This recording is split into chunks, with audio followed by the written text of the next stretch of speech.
Subscribe now and press the bell icon. Never miss an update. नमस्कार सभी साथियों को स्वागत करता हूं सबका इस YouTube चैनल पर। साथियों, आज हम साइकोलॉजी का पेपर नंबर 9 हल करने वाले हैं। पूरे ही 30 पृष्ठ करेंगे, पूरे ही, ठीक है। कक्षा 11वीं की NCERT और RBSC दोनों किताबों से एक पेपर बनाया गया है। साथ में साथियों और भी अन्य महत्वपूर्ण प्रश्नों को भी शामिल किया है।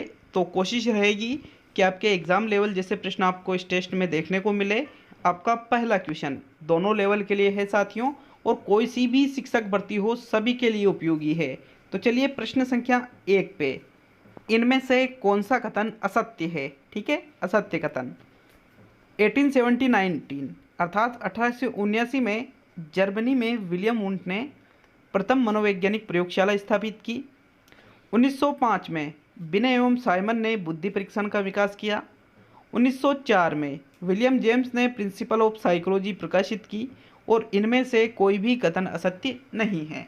तो बताइए मित्रों, प्रश्न संख्या 1 में कौन सा विकल्प आपका सही रहेगा? पहला, दूसरा, तीसरा या चौथा? फैक्ट पर आधारित चीज़ें थी ये पहले क्वेश्चन में जो शामिल की गई है।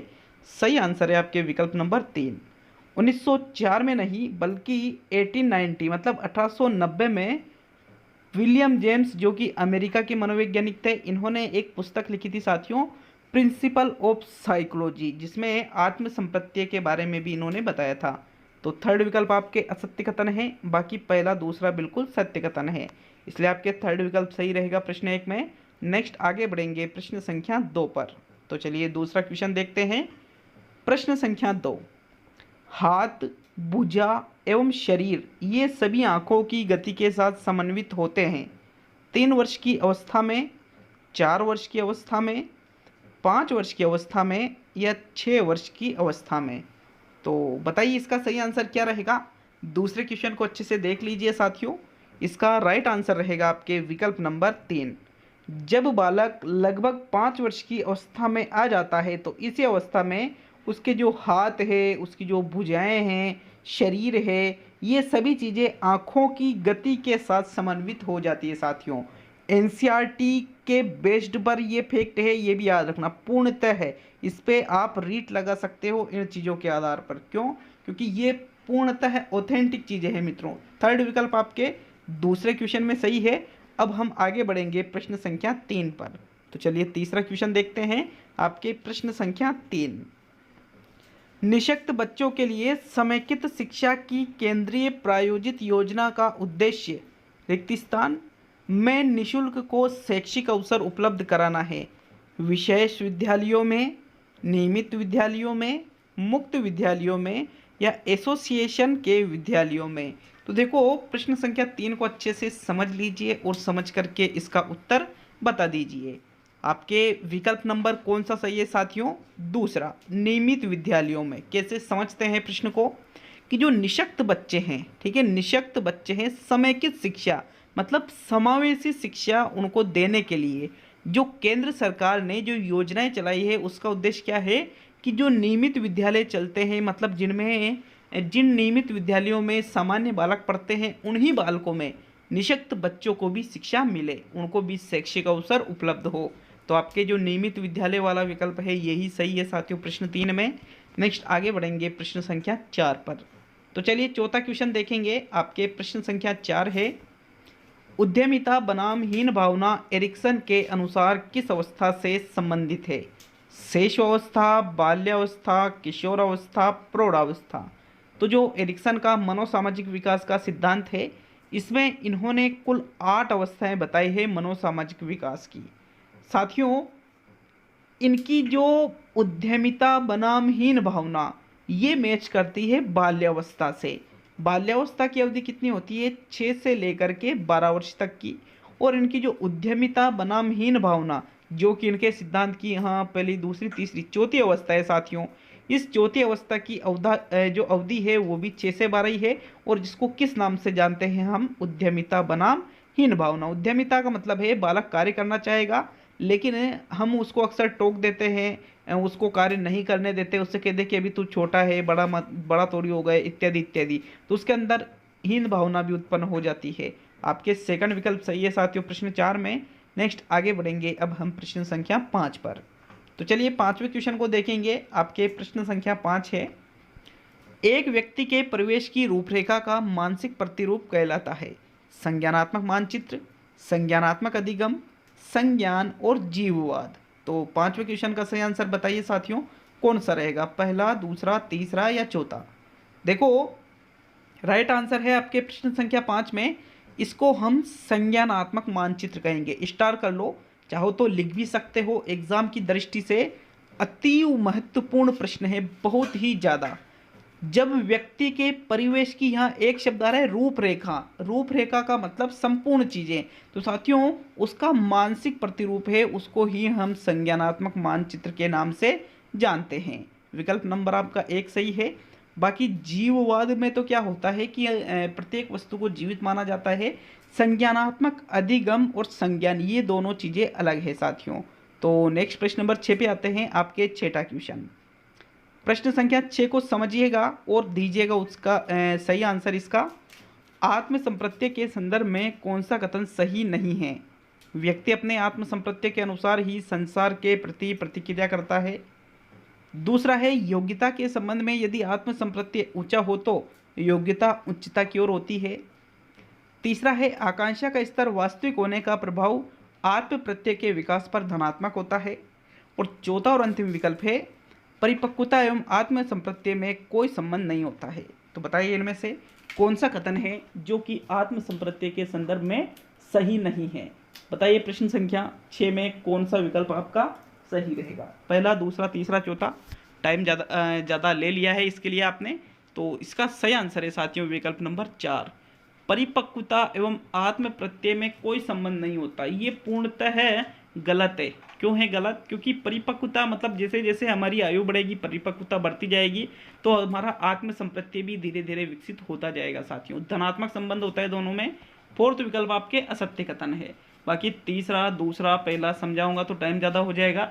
देखो ये तीनों ही सत्य कथन है, ठीक है।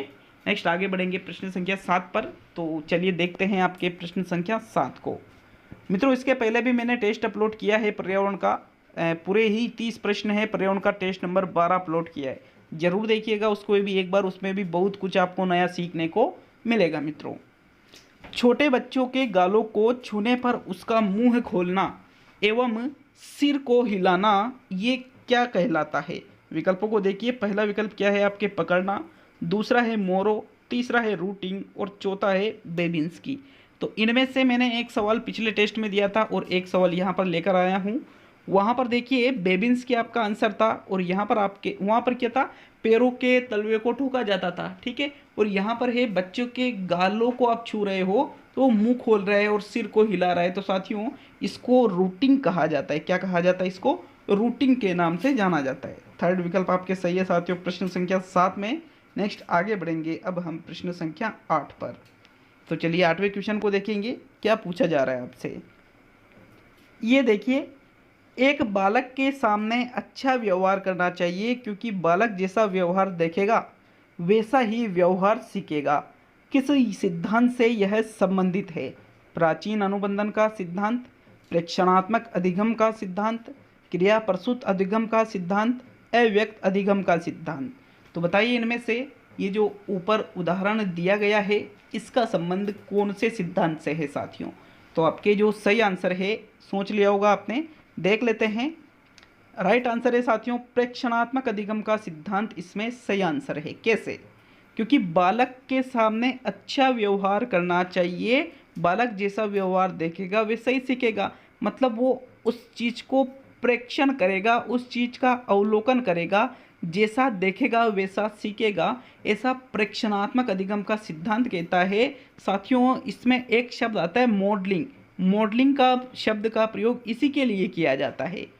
प्राचीन अनुबंधन में तो अनुबंधन स्थापित किया जाता है किसी अनअनुबंधित उद्दीपक का, ठीक है। क्रिया प्रसूत अधिगम में पुनर्बलन दिया जाता है। अव्यक्त अधिगम में अधिगम तो हो जाता है लेकिन उसको व्यक्त नहीं किया जाता है। तो सेकंड विकल्प ही आपके सही है साथियों 8वें क्वेश्चन में। नेक्स्ट आगे बढ़ते हैं अब हम प्रश्न संख्या 9 पर। तो चलिए 9वें क्वेश्चन को देखेंगे। परिभाषा है आपके, प्रतिभाशाली बालक 50% मित्र बनाने की इच्छा रखते हैं, 80% धैर्यवान होते हैं, 96% अनुशासन प्रिय होते हैं, यह कथन किसका है? वीटी का, नन का, स्पीयरमैन का और विल्फ का। तो साथियों, प्रतिभाशाली बालक के संबंध में उपरोक्त जो कथन कहा गया है ये किसने कहा है? प्रश्न संख्या 9 में राइट आंसर देख लेते हैं।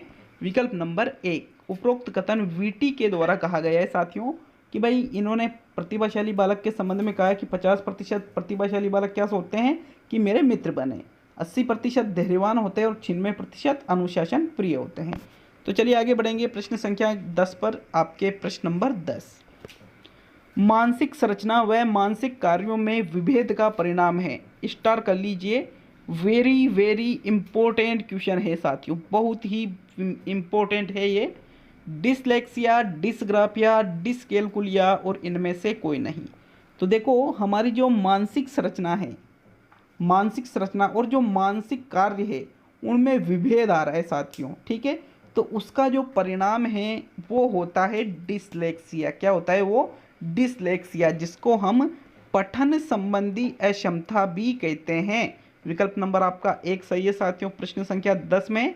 नेक्स्ट देखते हैं प्रश्न नंबर 11 को। तो मित्रों, प्रश्न नंबर 11 पे हम आ चुके हैं। ये देखिए प्रश्न संख्या 11 को कमेंट करके हमें ज़रूर बताएं कि 30 में से कितने क्वेश्चन आपके सही हुए हैं और टेस्ट आपको कैसा लगा। शेयर जरूर कर दिया करो यार, शेयर नहीं करते हो आप। असत्य कथन कौन सा है? अधिगम की प्रक्रिया से प्रबलन को हटा देना जिसका परिणाम विलोपन होगा। आंशिक प्रबलन सतत प्रबलन की अपेक्षा कम प्रभावी है। शेपिंग एक ऐसी विधि है जिसमें व्यक्ति के व्यवहार को पुनर्बलन के माध्यम से लक्ष्य की ओर बढ़ना बताया जाता है। शास्त्रीय अनुबंधन सिद्धांत में उद्दीपक के 2 प्रकार है, अनुबंधित उद्दीपक व अनानुबंधित उद्दीपक। तो यहाँ पर आपको असत्य कथन देखना है, देख लीजिए अच्छी तरह से, समझ लीजिए। टाइम दूंगा इसके लिए क्योंकि क्वेश्चन इंपॉर्टेंट है। ये मान के चलिए इसी लेवल के क्वेश्चन आपके बनने वाले हैं। इससे ज़्यादा अगर लेवल आ जाए तो मेरी गारंटी, इससे मैक्सिमम लेवल यही मानो आप रीड के लिए साथियों। तो देखो, यहाँ जो असत्य कथन है वो रहेगा आपके विकल्प नंबर 2। साथियों, अगर आपने आरबीएससी एनसीईआरटी की किताबें पढ़ी है तो बेकायदा लिखा हुआ है कि सतत प्रबलन की अपेक्षा आंशिक प्रबलन अधिक प्रभावी है, और यहाँ पर क्या कह रहा है? ये कम प्रभावी है। मैं आपको एक उदाहरण देता हूँ। अगर आप किसी बच्चे को प्रत्येक जवाब पर एक चॉकलेट देते हो, प्रत्येक पर देते जाते हो, एक छोटा सा जवाब दिया, एक चॉकलेट दे दी, दूसरा दिया, फिर दे दी, तीसरा चल दे रहे हो, तो उसमें क्या बालक के उत्तर देने में उतना इंटरेस्ट नहीं रहेगा। लेकिन साथियों, अगर बीच बीच में आप पुनर्बलन देते हो, जैसे 2-4 उत्तर दे दिए तो फिर आपने एक टोपी दी, 2-5 वापस उत्तर दिए, थोड़ा गैप दिया, तो मतलब आंशिक पुनर्बलन ज़्यादा प्रभावी माना जाता है। विकल्प नंबर आपका 2 सही है साथियों। और किसी मेरे साथी को इस पर अगर आप कोई डाउट है इस विकल्प पे कि यार ये तो सत्य है सर, असत्य इसको कैसे बता रहे हैं, तो 101% गारंटी देता हूँ एग्ज़ाम में आपको सही यही करना पड़ेगा अगर क्वेश्चन ये आता है तो। देखो, ये तो नहीं आएगा क्वेश्चन, मतलब ऑप्शन चेंज होंगे, लेकिन अगर वहाँ पे आंशिक प्रबलन सतत प्रबलन की अपेक्षा कम प्रभावी है, ये कथन पूर्णतः असत्य है साथियों। सत्य कथन क्या होता है? आंशिक प्रबलन सतत प्रबलन की अपेक्षा अधिक प्रभावी है और लंबे समय तक चलता है, ठीक है। सेकंड विकल्प आपका सही है। बाकी प्रथम, तीसरा, चौथा विकल्प बिल्कुल सही है कि अधिगम की प्रक्रिया से यदि आप प्रबलन या पुनर्बलन को हटा देते हो तो उससे क्या हो जाएगा? विलोपन हो जाएगा। शेपिंग का मतलब होता है कि व्यवहार को पुनर्बलन के माध्यम से लक्ष्य की ओर बढ़ना बताया जाता है कि हाँ हम काम कर रहे हैं। हाँ, जैसे कोई राजनीतिक पार्टी होती है, वो कहती है हमने ये कर दिखाया, हमने वो कर दिखाया, वो होती है शेपिंग। शास्त्रीय अनुबंधन में उद्दीपक के 2 प्रकार होते हैं, अनुबंधित और एक अनानुबंधित। अनानुबंधित मतलब स्वाभाविक, और अनुबंधित में मतलब अस्वाभाविक, जिसके प्रति क्रिया नहीं होती उसके प्रति भी करवा देना। तो इस प्रकार से होती है ये चीज़ें साथियों। आशय समझ में आया होगा। सेकंड विकल्प 11वें क्वेश्चन में बेशक सही है। तो आगे बढ़ेंगे प्रश्न संख्या 12 पर। 12वां क्वेश्चन, किसी भाषा की सबसे छोटी अर्थपूर्ण इकाई कहलाती है? वाक्य विन्यास, आलेखीय भाषा, स्वनिम और रूपिम। बताइए प्रश्न संख्या 12 में कौन सा विकल्प सही रहेगा आपके? तो मित्रों, 12वें क्वेश्चन में जो राइट आंसर है वो रहेगा रूपिम। किसी भाषा में सबसे छोटी अर्थपूर्ण इकाई को रूपिम कहते हैं, जबकि स्वनिम का मतलब है ध्वनि की सबसे छोटी इकाई। ध्वनि की सबसे छोटी इकाई तो स्वनिम, और किसी भाषा की सबसे छोटी अर्थपूर्ण इकाई रूपिम होती है। विकल्प नंबर आपका 4 सही है प्रश्न संख्या 12 में। नेक्स्ट आगे बढ़ेंगे प्रश्न नंबर 13 की ओर। तो चलिए 13वें क्वेश्चन को देखेंगे। पके हुए आमों को देखकर बालक के मुंह में लार आता है, यह सिद्धांत है। सूझ का सिद्धांत, प्रबलन का सिद्धांत, प्रयास व त्रुटि का सिद्धांत और संबद्ध सहज क्रिया का सिद्धांत। तो साथियों पके हुए आम हैं, स्वाभाविक सी चीज़ है, तो यहाँ पर स्वाभाविक उद्दीपक के प्रति स्वाभाविक अनुक्रिया हो रही है, अस्वाभाविक के उद्दीपक के प्रति भी हो सकती है। साथियों ऐसे सिद्धांत को हम संबद्ध सहज क्रिया का सिद्धांत कहते हैं। 13वें क्वेश्चन जो है 13वां, इसमें आपके चौथा विकल्प सही है। नेक्स्ट आगे बढ़ते हैं प्रश्न संख्या 14 की ओर। तो चलिए 14वें क्वेश्चन को देखेंगे। तर्कनाथ जो नया टॉपिक जुड़ा है रीट में, पढ़ा भी दिया, हालांकि मैंने इसको समझ में आ गया होगा आपको जब मैंने पढ़ाया था। सभी मनुष्य मरणशील है, मोहन एक मनुष्य है और मोहन भी मरणशील है। उपयुक्त में कौन सी तर्कना है? निगमनात्मक तर्कना, आगमनात्मक तर्कना, आलोचनात्मक तर्कना और सादृश्यवादी तर्कना। तो साथियों यहाँ पर जो सही आंसर है, सभी मनुष्य मरणशील है, मोहन एक मनुष्य है, मोहन भी मरणशील है, ये एक निगमनात्मक तर्कना का उदाहरण है। इसमें दिए गए तथ्यों के आधार पर निष्कर्ष निकाला जाता है। जैसे यहाँ ये तथ्य दे रखा है और इसमें निष्कर्ष क्या निकाला कि मोहन भी मरणशील है। तो साथियों दिए गए तथ्यों के आधार पर जहाँ निष्कर्ष निकाले वो होती है आपके निगमनात्मक तर्कना। विकल्प नंबर आपका 1 सही है साथियों प्रश्न 14 में। नेक्स्ट देखते हैं प्रश्न संख्या 15 को। तो चलिए बढ़ेंगे प्रश्न संख्या 15 की ओर। आपके 15वां क्वेश्चन है, देख लीजिएगा, अच्छी तरह से समझ लीजिएगा। अभिप्रेरणा की विशेषता नहीं है। अभिप्रेरणा व्यक्ति की आंतरिक अवस्था को कहा जाता है। अभिप्रेरणा में जो आंतरिक अवस्था होती है उससे व्यक्ति में कुछ क्रियाएं उत्पन्न होती है। अभिप्रेरणा से उत्पन्न क्रियाएं एक निश्चित दिशा में न होकर बहुदिश होती है।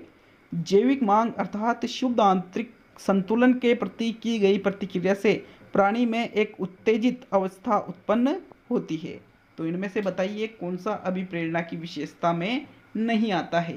अच्छी तरह से देख लीजिए, टाइम दूंगा इसके लिए वापस, क्योंकि बड़ा क्वेश्चन है तो समझने में थोड़ा टाइम लग जाता है, लेकिन ज़्यादा नहीं दूंगा टाइम। तो आपका टाइम लगभग खत्म। राइट आंसर है इसका विकल्प नंबर 3। अभिप्रेरणा में उत्पन्न क्रिया एक निश्चित दिशा में न होकर बहुदिश होती है। ऐसा नहीं है साथियों, जब हम किसी चीज़ के प्रति, किसी क्रिया के प्रति अभिप्रेरित होते हैं तो हमारी क्रियाएं एक निश्चित दिशा में होती है, बहुदिश में नहीं होती है। जैसे हम एक मास्टर बनना चाहते हैं, ठीक है, रीट की तैयारी कर रहे हैं, अगर हम आंतरिक रूप से अभिप्रेरित हैं तो हमारी क्रिया ओनली रीट पर ही आधारित होगी। ऐसा नहीं है कि रीट के साथ में सेकंड ग्रेड की भी तैयारी कर ली, फर्स्ट ग्रेड की भी कर ली, आरएस की भी तैयारी करते जा रहे हैं, स्कूल लेक्चरर भी बन रहे हैं, कॉलेज लेक्चरर भी, तो एक साथ पुलिस है, पटवारी है इत्यादि। तो साथियों बहुदिश नहीं होती है, एक दिशा में होती है। तो विकल्प नंबर आपका 3 जो है ये अभिप्रेरणा की विशेषता नहीं है। बाकी जो चौथा, दूसरा, पहला है विकल्प ये बिल्कुल सही है। तो आगे बढ़ेंगे प्रश्न 16 पर। यहाँ आपके थर्ड विकल्प बिल्कुल सही है। तो चलिए देखते हैं प्रश्न नंबर 16 को क्या पूछा जा रहा है आपसे। प्रश्न नंबर 16 में निम्न में से, ये लिखित नहीं है या निम्न लिखा था है ना, निम्न में से कौन सी अच्छे समायोजन की विशेषता नहीं है? प्रतिकूल परिस्थितियों से जूझने की अक्षमता, महत्वपूर्ण गलतियां खोजने की अभिवृत्ति, अपनी शक्तियों एवं सीमाओं का ज्ञान और आकांक्षाओं का पर्याप्त स्तर। तो इनमें से कौन सी अच्छे समायोजन की विशेषता नहीं है साथियों? देखो, जो एक अच्छा समायोजन होता है उसमें हमारी आकांक्षाओं का एक पर्याप्त स्तर होता है, अपनी जो शक्तियां हैं, अपनी जो सीमाएं हैं, इनका ज्ञान होता है। लेकिन यहाँ जो प्रथम विकल्प है, प्रतिकूल परिस्थितियों से जूझने की अक्षमता, साथियों जूझने की अक्षमता नहीं बल्कि क्षमता होता है। तो जो प्रतिकूल परिस्थितियां होती है इससे जूझने की क्षमता होना चाहिए, अक्षमता नहीं। बाकी महत्वपूर्ण गलतियां खोजना, जो हमारी महत्वपूर्ण गलतियां हैं उनको भी खोजना जरूरी है, क्योंकि गलतियों से ही तो हम सीखते हैं साथियों। इसलिए आपका प्रथम विकल्प अच्छे समायोजन की विशेषता नहीं है। तो प्रश्न नंबर 17 पे आते हैं। आपके प्रश्न संख्या 17, किस भोजन विकृति में व्यक्ति बार बार अधिक खाना खाता है और न आते हुए भी खाने की उल्टी करके फिर खाना खाने लग जाता है? तो इसको हम क्या कहेंगे?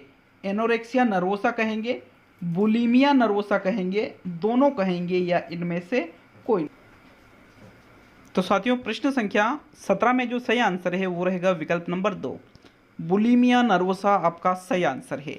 देखो, जो बुलिमिया नर्वोसा होता है इसमें व्यक्ति बार बार खाना खाता है, अधिक खाना खाता है और अगर पेट में खाने की जगह नहीं हो तो फिर वापस कुछ चीज़ें आती है जिससे वो उल्टिया कर लेता है और वापस खाना खाने लग जाता है। एनोरेक्सिया नर्वोसा में क्या होता है साथियों, व्यक्ति कम भोजन करता है, ठीक है, उसको असंगत डर बना रहता है मोटा होने का कि यार मैं भोजन करूंगा तो मैं मोटा हो जाऊंगा, तो वो होता है एनोरेक्सिया नर्वोसा।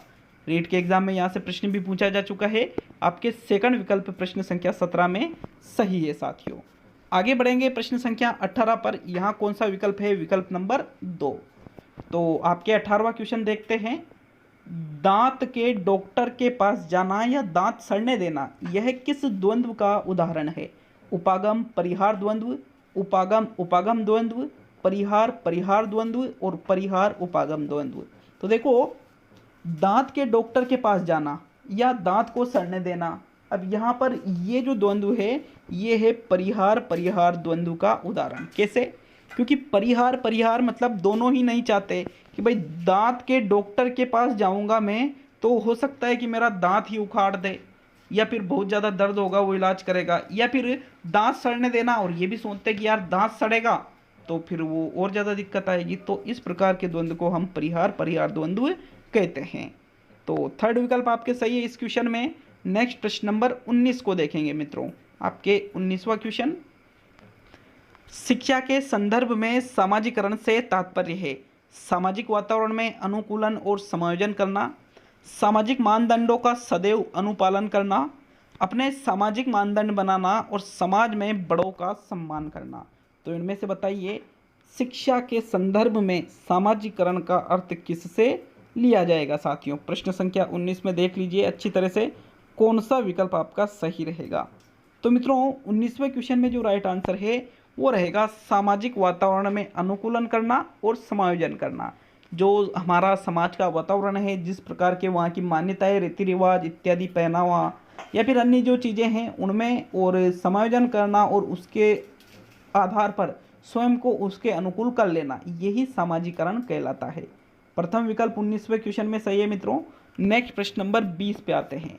तो चलिए 20वां क्वेश्चन आपके, संवेगात्मक बुद्धि की वैज्ञानिक तथा सैद्धांतिक व्याख्या किसने की? सेलोवी एवं मेयर ने, डेनियल गोलमैन ने, रॉबिन्सन तथा रॉबिन्सन ने और जेनसन ने। तो साथियों जो संवेगात्मक बुद्धि है इसमें सभी का नाम चलता है जो आपके सामने ये दिए हुए हैं, लेकिन सबसे पहले इस बुद्धि के बारे में सेलोवी एवं मेयर ने बताया था, जबकि इसकी सैद्धांतिक और वैज्ञानिक व्याख्या डेनियल गोलमैन के द्वारा अपनी पुस्तक इमोशनल इंटेलिजेंस में की गई थी साथियों। इसलिए आपका सेकंड विकल्प सही है। अतः डेनियल गोलमैन को ही संवेगात्मक बुद्धि का जनक भी कहते हैं, ठीक, इसलिए आपका सेकंड विकल्प 20वें प्रश्न में बिल्कुल सही है। तो चलिए 21वां क्वेश्चन देखेंगे। आपके प्रश्न संख्या 21, निम्न में से कौन सा संवेगात्मक बुद्धि का तत्व नहीं है? उद्यमी सामर्थ्यता, आत्म अभिप्रेरणा, संबंधों को संचालित करना और परानुभूति। तो बताइए इनमें से कौन सा संवेगात्मक बुद्धि का तत्व नहीं है? साथियों देख लीजिए अच्छी तरह से, समझ करके उत्तर दीजिएगा प्रश्न संख्या 21 का कौन सा विकल्प सही रहेगा। तो मित्रों संवेगात्मक बुद्धि में परानुभूति आ जाती है, संबंधों को संचालित इसी से किया जाता है, आत्म अभिप्रेरणा को भी इसमें शामिल कर लिया जाएगा, लेकिन उद्यमी सामर्थ्यता साथियों ये संवेग से नहीं होता है, ठीक है, ये शारीरिक चीज़ें होती है ये, तो इसलिए आपका प्रथम विकल्प बिल्कुल सही है प्रश्न नंबर 21 में। चलिए आगे बढ़ेंगे प्रश्न नंबर 22 पर। 22वां क्वेश्चन आपसे पूछ रहा है, देखिएगा प्रश्न नंबर 22 को, इनमें से कौन सा त्रितंत्रीय सिद्धांत में व्यवहारिक बुद्धि का अभिप्राय नहीं है? तो त्रितंत्रीय सिद्धांत जो स्टर्नबर्ग का है उसमें इन्होंने 3 प्रकार के अलग अलग बुद्धि के प्रकार बताए हैं। इसमें एक प्रकार है व्यवहारिक बुद्धि, तो उसका अर्थ किससे नहीं लिया जाएगा? पर्यावरण का पुनर्निर्माण करना, केवल अपने विषय में व्यवहारिक रूप से विचार करना, इस प्रकार के पर्यावरण का चयन करना जिसमें आप सफल हो सकते हैं, या पर्यावरण के साथ अनुकूलन करना। तो साथियों इनमें से बताइए त्रितंत्रीय सिद्धांत के अंतर्गत व्यवहारिक बुद्धि का अभिप्राय क्या नहीं है? 22वें क्वेश्चन में जो राइट आंसर है वो रहेगा केवल अपने विषय में व्यवहारिक रूप से विचार करना। खुद के विषय में ही व्यवहारिक रूप से विचार करोगे, दूसरे के विषय में नहीं, तो फिर वो व्यवहारिक बुद्धि में नहीं आएगा साथियों। विकल्प नंबर आपका 2 बिल्कुल सही है 22वें क्वेश्चन में। नेक्स्ट आगे बढ़ेंगे अब हम प्रश्न संख्या 23 की ओर। तो चलिए देखते हैं आपके प्रश्न संख्या 23 को। प्रश्न नंबर 23, कोहज के ब्लॉक डिजाइन परीक्षण का संबंध किससे है? सृजनात्मकता से, व्यक्तित्व से, बुद्धि से और अभिप्रेरणा से। तो सभी ने नाम तो सुना ही होगा कोहज ब्लॉक डिजाइन टेस्ट। इसका संबंध किससे है साथियों? प्रश्न संख्या 23 में राइट आंसर बताना है कौन सा रहेगा। तो इसका सही आंसर देख लेते हैं। आपके विकल्प नंबर 3 सही है।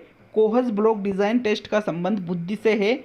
ये एक व्यक्तिगत, ठीक है, एक व्यक्तिगत क्रियात्मक बुद्धि परीक्षण है। ये व्यक्तिगत क्रियात्मक का मतलब है इसमें एक बार में एक ही व्यक्ति पर प्रयोग किया जाता है और वो अशाब्दिक होता है, मतलब कुछ कार्य कराए जाते हैं। तो साथियों विकल्प नंबर आपका 3 सही है प्रश्न संख्या 23 में।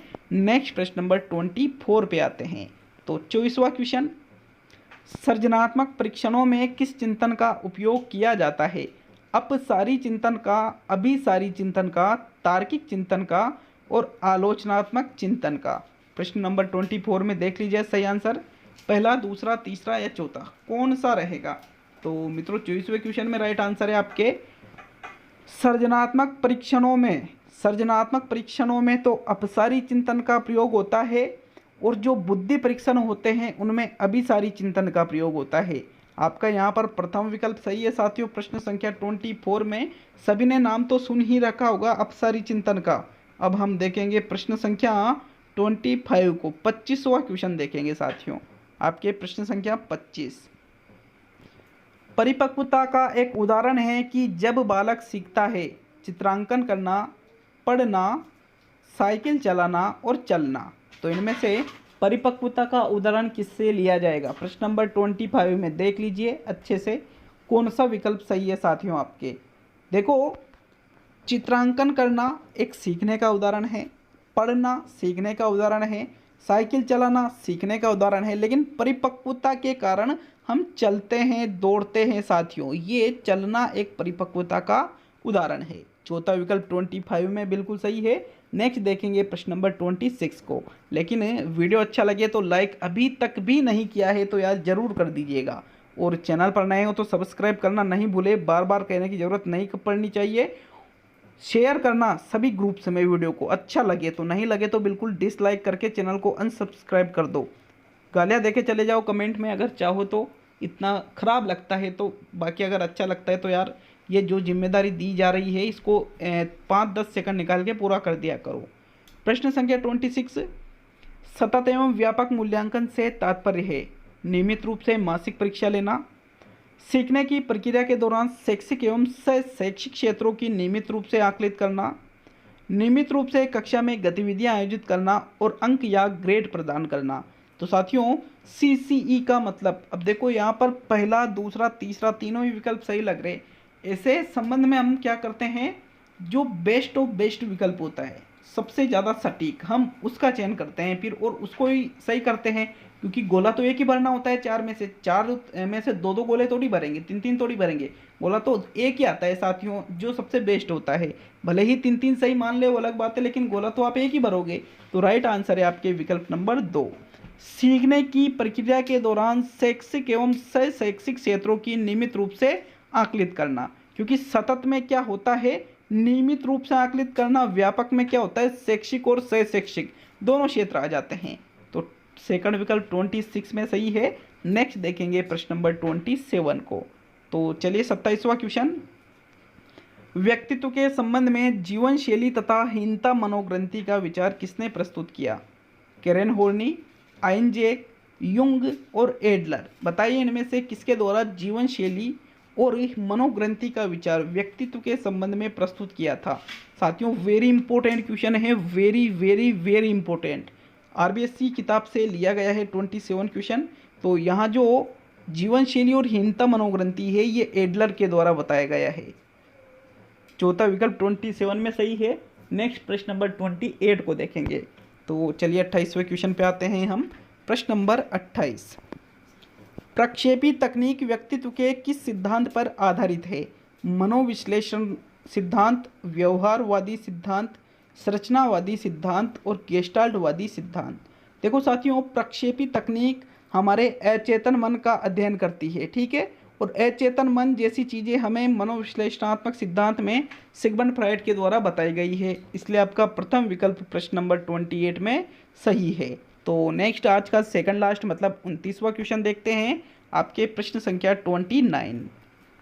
राष्ट्रीय पाठ्यचर्या की रूपरेखा 2005 के आधारभूत सिद्धांतों में निम्न में से कौन सा भाग सम्मिलित नहीं है? अच्छी बाह्य परीक्षाओं का आयोजन करना, रटने को महत्व प्रदान न करना, पुस्तकों को इतर प्रदान करना और ज्ञान को वास्तविक जीवन से जोड़ना।